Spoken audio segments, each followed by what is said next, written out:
Assalamualaikum warahmatullahi wabarakatuh. Innal hamdalillahi nahmaduhu wa nasta'inuhu wa nastaghfiruh wa na'udzu billahi min syururi anfusina wa min sayyiati a'malina. May yahdihillahu fala mudhillalah wa may yudlil fala hadiyalah. Asyhadu an la ilaha illallah wahdahu la syarikalah wa asyhadu anna Muhammadan abduhu wa rasuluhu la nabiyya ba'dah. Qala Allahu ta'ala fil Qur'anil azim, ballighuni walau ayah. Sadaqallahul azim.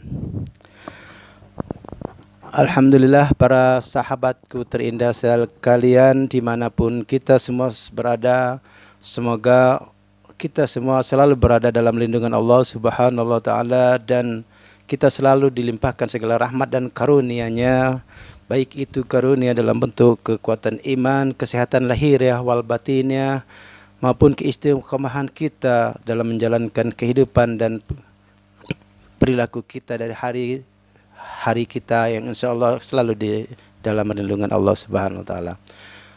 Dan semoga kesehatan lahiriah wal batinnya akan menjadi milik kita, yang kita usahakan juga insya Allah diridhoi oleh Allah Subhanahu wa taala. Amin ya rabbal alamin. Para saudaraku terindah sekalian, pada hari ini tanggal 18 Juli tahun 2021, sekitar 2 hari lagi kita akan melaksanakan Hari Raya Kurban 1442 Hijriah, yaitu bertepatan pada tanggal 20 Juli tahun 2021. Seperti yang saya ulas tadi di awal, cuplikan ayat singkat balighuni walau ayah. Artinya, sampaikanlah tentang suatu kebaikan atau tentang suatu ayat-ayat Al-Quran maupun hadis, walaupun hanya satu ayat, kita diwajibkan atau diperintahkan untuk memberikan suatu kebaikan, suatu peringatan ataupun suatu ilmu kepada saudara-saudara kita di seantero negeri yang kita cintai ini. Dan balighuni walau ayah, sampaikanlah walaupun hanya satu ayat tersebut itu tidak disantumkan hanya teruntuk kepada kaum muslimin saja, akan tetapi juga kepada seluruh umat manusia, tentang apapun yang kebaikan yang kita bisa lakukan kepada umat manusia, kita wajib untuk melakukannya. Bahwa kebaikan itu bukan hanya milik satu kaum saja. Makanya kita sebagai muslim, camkanlah bahwa balighuni walau awiyah, sampaikanlah walau hanya satu ayat tentang kebaikan kepada manusia, maka sampaikanlah. Artinya kita telah melaksanakan suatu hal yang baik. Para sahabatku terindah, seperti biasanya sebelum kita memasuki atau mengulas tentang hikmah balighuni walau ayah pada hari ini, saya tetap meminta kepada saudara kita semua untuk memberi dukungannya, untuk menonton setiap video-video yang saya upload di channel terindah ini, untuk ditonton dari awal hingga selesai, dan berikanlah klik untuk like, kemudian berikanlah komen-komen menurut Anda demi perbaikan channel ini ke depannya, dan juga share-lah kepada saudara-saudara kita semua, sehingga dengan sharing tentang kebaikan-kebaikan ini insya Allah akan menjadi amal ibadah kita dan akan menjadi salah satu amalan yang terindah kita di yaumil kiamah nanti, karena kita telah men-sharing ilmu pengetahuan berupa ibadah, berupa ayat-ayat kepada sesama manusia lainnya. Dan juga jangan lupa melalui channel ini juga saya meminta bantuan kepada saudara-saudara semua untuk subscribe di channel terindah, dan luangkanlah waktu untuk menonton video ini, untuk semua video-video yang saya upload ini dari awal hingga selesai. Kalaupun itu mengkhawatirkan karena bisa menyita kuota Anda, ya setidak-tidaknya nontonlah dari menit pertama hingga 3 atau 4 menit awal. Kemudian boleh Anda skip atau kemudian boleh Anda kabur dari video tersebut. Akan tetapi 3 atau 4 menit pertama usahakan untuk menontonnya. Dengan demikian Anda telah memberikan suatu kontribusi yang terindah yang insya Allah akan menjadi amal jariah bagi Anda semua di yaumil qiyamah nanti, berserta kita semua akan bersama di surganya Allah Subhanahu wa taala. Para saudaraku sekalian, Idul Adha akan menjelang pada tanggal 20 Juli 2021 nanti. Berikut ini saya akan mengulas tentang perintah melaksanakan kurban. Telah dijelaskan secara rinci dalam Al-Quran dan hadis. Penyembelihan hewan kurban dilaksanakan pada hari raya Idul Adha dan 3 hari setelahnya, yang biasa disebut dengan hari tasyrik, tepatnya tanggal 10 hingga 13 Zulhijjah. Artinya dalam 10, 11, 12, 13, 14 hari ini umat Islam di seantero negeri ini diharapkan untuk bisa melakukan ibadah kurbannya atau kurban, merupakan hewan kurban kambing ataupun kerbau ataupun sapi ataupun unta bagi yang bisa melaksanakan, bagi yang mampu untuk melaksanakannya. Dan juga Nabi Muhammad SAW menyebutkan waktu penyembelihan hewan kurban dalam sebuah hadis yang arti secara keseluruhan, yaitu adalah seluruh hari-hari tasyrik itu adalah hari-hari penyembelihan hewan kurban. Ini yang langsung saya artikan hadis yang diriwayatkan oleh Ahmad. Artinya seluruh hari tasyrik, artinya ada 4 hari ini adalah merupakan hari-hari penyembelihan hewan kurban. Seandainya pada hari H 10 Zulhijjah kita tak bisa melaksanakannya, maka dipersilakan untuk kita untuk melaksanakan kurban pada hari-hari berikutnya, atau bertepatan pada tahun ini 20 Juli 2021, artinya kita mempunyai waktu kesempatan untuk memotong hewan kurban kita mulai tanggal 20, 21, 22 dan 23 Juli tahun 2021.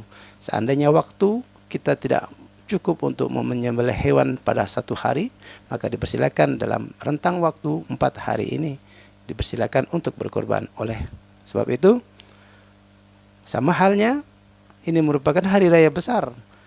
Artinya di masjid-masjid, di musolah-musolah dipersilakan untuk bertakbiran hingga 4 hari ini secara berturut-turut, karena ini merupakan hari tasyrik, hari kemenangan besar, yang pada intinya adalah bahwa hari raya Idul Adha ini sebenarnya adalah perayaannya lebih besar daripada hari raya Idul Fitri. Artinya 4 hari berturut-turut kita boleh bertakbiran di masjid, di musola, atau dimanapun kita mau. Akan tetapi ketika Idul Fitri, ketika khotib telah turun dari mimbar, maka selesai takbiran kita pada Idul Fitri tersebut.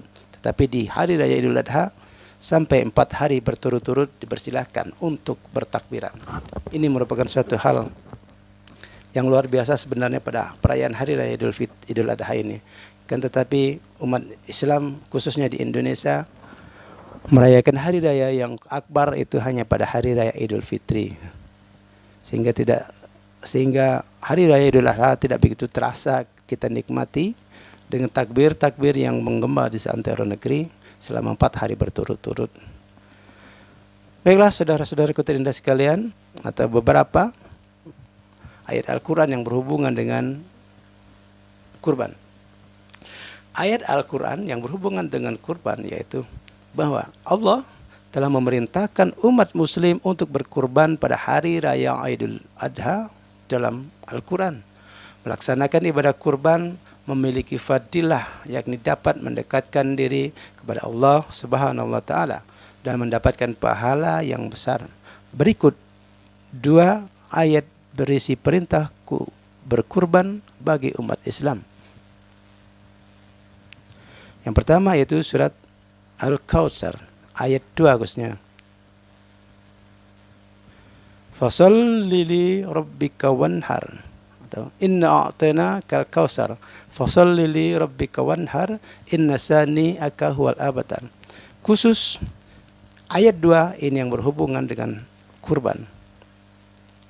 Fasholli li rabbika wanhar artinya adalah maka dirikanlah salat karena Tuhanmu dan berkorbanlah. Kita bisa mengkhususkan pada hari raya Idul Adha ini bahwa kurban di sini merupakan berkorban kita, berkorban harta ataupun benda yang kita miliki sebagai rasa syukur kita kepada Allah Subhanahu wa taala karena rezeki masih diberikan, masih dilimpahkan kepada kita semua sehingga kita diperintahkan untuk berkorban. Dan tentu berkorbannya bagi yang mampu. Akan tetapi bagi yang tidak mampu juga bisa berkorban dengan mengorbankan ilmu yang kita ada kepada orang-orang yang membutuhkan di sekitar kita atau mengorbankan tenaga kita untuk membantu orang-orang yang sedang melaksanakan kurban ataupun apa yang bisa kita lakukan yang fadilahnya untuk kita sendiri dalam koridor berkurban yang bisa kita berikan tafsir yang bermacam-macam yang tujuannya adalah untuk mencapai ridha Allah Subhanahu wa taala. Kemudian ayat yang kedua yaitu surat Al-Hajj ayat 34. Surah Al-Hajj ayat 34 ini juga merupakan ayat yang memerintahkan umat Islam untuk berkurban. A'udzu billahi minasyaitonir rajim. Bismillahirrahmanirrahim. Walikulli ummatin ja'alna mansakan liyazkuru ismallahi ala ma razaqahum min bahimatil an'am. فإلهكم إله واحد فله أسلموا وبشر المخبتين. Sadaqallahul azim. Arti daripada ayat tersebut adalah dan bagi tiap-tiap umat telah kami syariatkan penyembelihan kurban supaya mereka menyebut nama Allah terhadap binatang ternak yang telah direzekikan Allah kepada mereka. Maka Tuhanmu ialah Tuhan yang Maha Esa. Karena itu berserah dirilah kamu kepadanya dan berilah kabar gembira kepada orang-orang yang tunduk patuh kepada Allah Subhanahu wa taala. Di sini perintah penyembelihan hewan kurban ditegaskan oleh Allah Subhanahu wa taala kepada orang-orang yang telah diberikan rezeki yang lebih, karena dengan memberikan daging kurban kepada tetangga-tetangganya yang membutuhkannya, ini akan memberikan kepada mereka kebahagiaan, akan memberikan kepada orang-orang sekitar kita merasakan kemesraan hidup berislam, hidup secara bersama-sama. Dan hewan kurban ini bisa diberikan kepada siapapun di orang-orang di sekitar kita, meskipun dia bukan orang Islam. Dan untuk berkurban ini merupakan suatu hal yang sebenarnya tidak mudah, karena setiap orang yang berkurban itu dijanjikan oleh Allah Subhanahu wa taala untuk mendapatkan fadilah nanti di yaumil qiyamah, bahwa diumpamakan bahwa hewan kurban yang kita sembelih itu nanti di yaumil qiyamah akan menjadi kendaraan kita untuk menyeberangi jembatan Shiratal Mustaqim yang sering kita dengar daripada ulama, daripada penceramah, daripada ustadz dan ustazah sekalian, bahwa dengan hewan kurban yang kita sembelih itu, dengan amal-amal yang kita lakukan selama hidup di dunia nanti, di dunia ini nanti, insya Allah akan mampu menyeberangi jembatan Shiratal Mustaqim yang kecilnya setipis rambut yang dibelah 7, yang tajamnya 300 kali lebih tajam daripada sabetan pedang yang masih baru, dan panjangnya super panjang. Jembatan Shiratal Mustaqim itu yang datar, jalan mendatarnya selama lebih kurang 500 tahun. Kemudian jalan mendakinya lebih kurang 500 tahun. Kemudian mendatarnya lagi 500 tahun. Kemudian ada menurunnya lagi 500 tahun. Wallahu a'lam bishawab. Jika kita menghayalkan atau memikirkan tentang jembatan Shiratal Mustaqim yang seperti itu, tentulah kita senantiasa untuk selalu meningkatkan takwaan kita, karena wallahu alam hanya dengan ridha Allah dari Allah Subhanahu wa taala saja kita bisa melewati Shiratal Mustaqim yang seperti itu. Dan dengan hewan kurban ini, sekecil apapun perjalanan Shiratal Mustaqim, karena kita lakukannya dengan ikhlas, insya Allah 500 tahun mendatar, 500 tahun mendaki, 500 tahun mendatar lagi, dan 500 tahun menurun lagi, insya Allah akan bisa kita lewati jembatan Shiratal Mustaqim. Coba sekarang Anda bayangkan, kita jalan mendatar saja sepanjang 1 kilo saja sudah, na'udzubillah, kita sudah terengah-engah. Kan tetapi apa yang akan kita hadapi nanti di yaumil qiyamah dengan berkorban? Telah dijanjikan Allah Subhanahu wa taala bahwa hewan-hewan kurban tersebut akan menjadi tunggangan kita di yaumil qiyamah nanti, dan tanjakan dan hewan kurban yang kita jadikan tunggangan itu tidak merasakan tingginya tanjakan jembatan Shiratal Mustaqim. Dan selama 500 tahun bahkan sampai 2000 tahun perjalanan itu pun bisa kita lalui. Dan insya Allah hanya amal-amal ibadah yang ikhlas, hanya amal-amal ibadah kita yang kita khususkan hanya mencari ridha dari Allah Subhanahu wa taala, bahwa perjalanan menyeberangi jembatan Shiratal Mustaqim itu bisa secepat kilat. Insya Allah kita semua akan mampu melewati jembatan Shiratal Mustaqim yang seperti diuraikan seperti tadi. Dan berkurbanlah bagi para manusia, khususnya umat Islam, yang meyakini bahwa hari akhirat itu benar adanya. Mari kita untuk senantiasa saling mengingatkan dalam kebaikan dan saling mengingatkan dalam kebajikan. Berkurban di hari raya Idul Adha ini insya Allah akan menjadi sebuah jembatan bagi kita, akan memberikan kita sebuah tunggangan atau hewan tunggangan untuk bisa menyeberangi jembatan Shiratal Mustaqim dengan keikhlasan. Insya Allah amal ibadah kita terus kita tingkatkan. Jika dalam ayat Al-Quran berisi tentang perintah melaksanakan ibadah kurban, dalam hadis dijelaskan rincian pelaksanaannya. Nabi Muhammad SAW memberikan contoh kepada umat muslim dalam pelaksanaan ibadah ini, sehingga umat muslim dengan mudah mengikutinya. Pertama, hadis mengenai hukum melaksanakan ibadah kurban. Berkurban itu hukumnya sunnah bagi yang mampu melaksanakannya. Sedangkan untuk Nabi, kurban hukumnya wajib. Hal ini berdasarkan hadis riwayat Ibnu Abbas. Ia berkata, saya mendengar Rasulullah SAW bersabda, ada 3 perkara yang wajib bagiku dan sunat bagi kamu, yaitu sholat witir, menyembelih kurban, dan sholat duha. Hadis riwayat Ahmad. Ini hadis yang sahih. Kemudian dalam riwayat lain Nabi bersabda, aku diperintahkan untuk berkurban, tidak wajib bagi kamu. Hadis riwayat Tirmizi.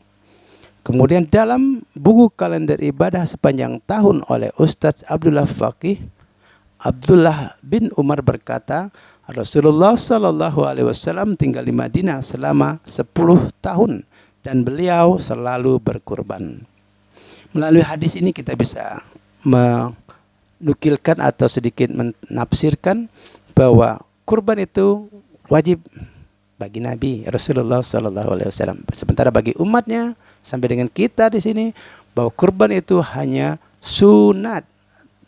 Tapi bagi yang mampu, bukan berarti sunat itu untuk di nomor 2-kan, nomor 3-kan, atau bahkan di sia-siakan. Sunat wajib bagi Nabi, tapi sunnah bagi kita. Seperti yang saya sampaikan tadi di atas, bahwa hewan kurban tersebut akan menjadi tunggangan kita dalam melintasi jembatan Shiratal Mustaqim nanti. Artinya sebanyak-banyaklah kita berkurban dari tahun ke tahun. Kita usahakan untuk senantiasa ada kita berkurban, sehingga keyakinan kita semakin mantap bahwa yaumil qiyamah itu memang benar-benar adanya dan memang nyata, insya Allah nanti kita bisa melewatinya dengan terus berkurban. Kemudian hadis waktu pelaksanaan ibadah kurban. Penyembelihan hewan kurban boleh dilaksanakan beberapa saat setelah terbitnya matahari pada hari raya Idul Adha. Waktu beberapa saat tersebut diukur dengan waktu kira-kira selama 2 rakaat sholat dan 2 khutbah singkat. Jika hewan kurban disembelih sebelum waktu tersebut, sembelihan kurban tidak sah. Oke, jadi tidak sah.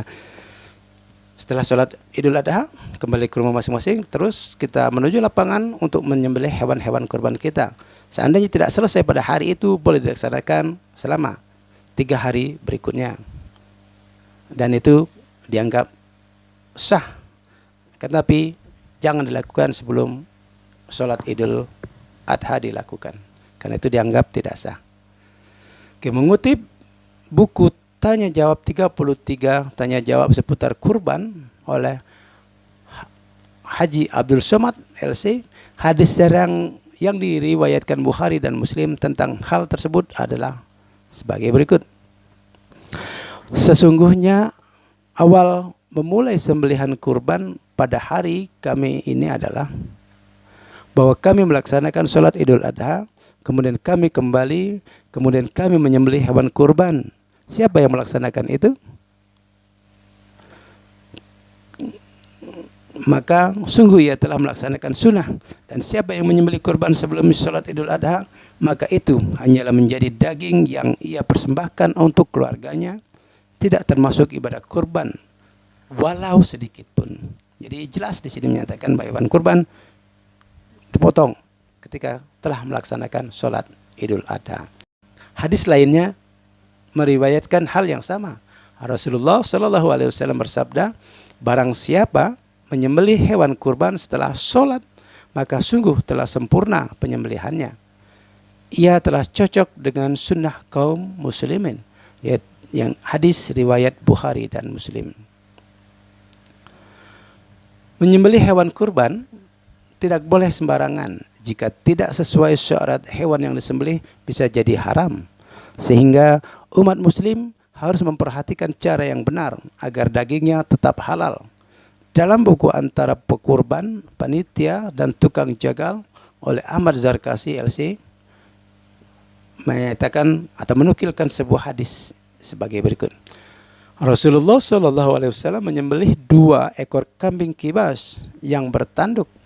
Beliau menyembelihnya dengan tangan beliau sambil menyebut nama Allah dan bertakbir, serta meletakkan kaki beliau di atas pangkal lehernya. Hadis riwayat Muslim. Jika penyembelihan dilakukan oleh tukang jagal, Nabi mengharuskan memberikan upah kepada tukang jagal oleh yang memiliki hewan tersebut. Artinya panitia kurban harus memberikan upah kepada sang tukang jagal ketika melaksanakan penyembelihan tersebut, kalau kita tidak mampu melaksanakannya dengan sendiri. Sayyidina Ali mengatakan bahwa Nabi memerintahkan Ali untuk mengurusi unta-unta kurban beliau. Ali mensedekahkan daging, kulit dan jilalnya atau kulit yang ditaruh pada punggung unta untuk melindungi diri dari dingin. Maksudnya si punuk unta tersebut. Ali tidak memberi sesuatu pun dari hasil sembelihan kurban kepada tukang jagal.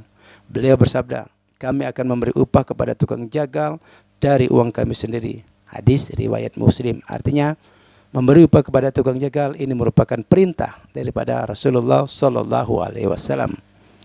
Kecuali tukang jagal tersebut tidak mau diberi upah atau mengembalikannya kepada panitia, itu urusannya berbeda.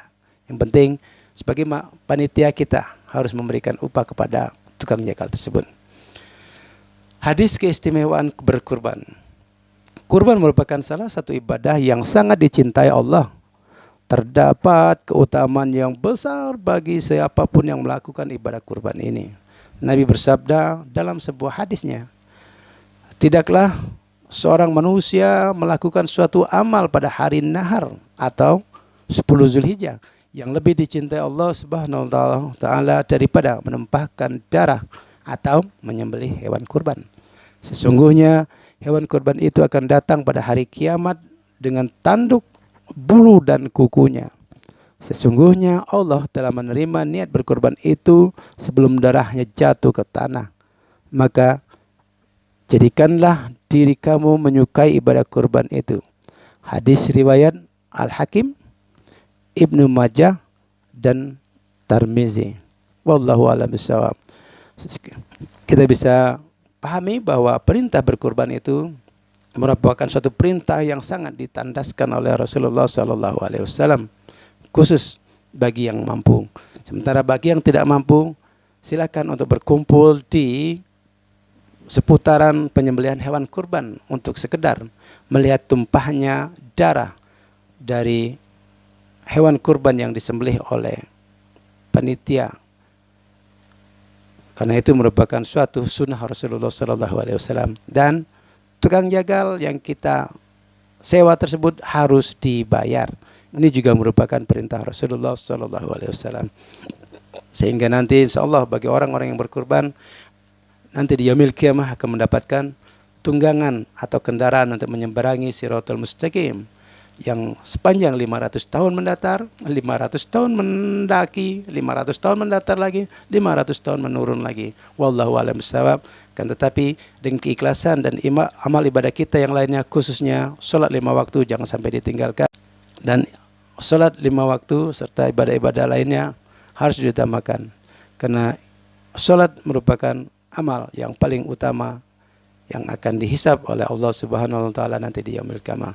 Demikian, semoga kita semoga semua yang mendengarkan video saya ini, semua yang menonton channel terindah ini, insyaallah akan mendapat syafaat dari Rasulullah SAW di yaumil qiyamah nanti, dan insyaallah kita semua akan mendapatkan tempat yang layak di surganya Allah Subhanahu wa taala dan mencapai ridhonya Allah Subhanahu wa taala, dan insyaallah syafaat Rasulullah akan kita dapatkan dan kita akan berkumpul di yaumil qiyamah di surganya Allah Subhanahu wa taala.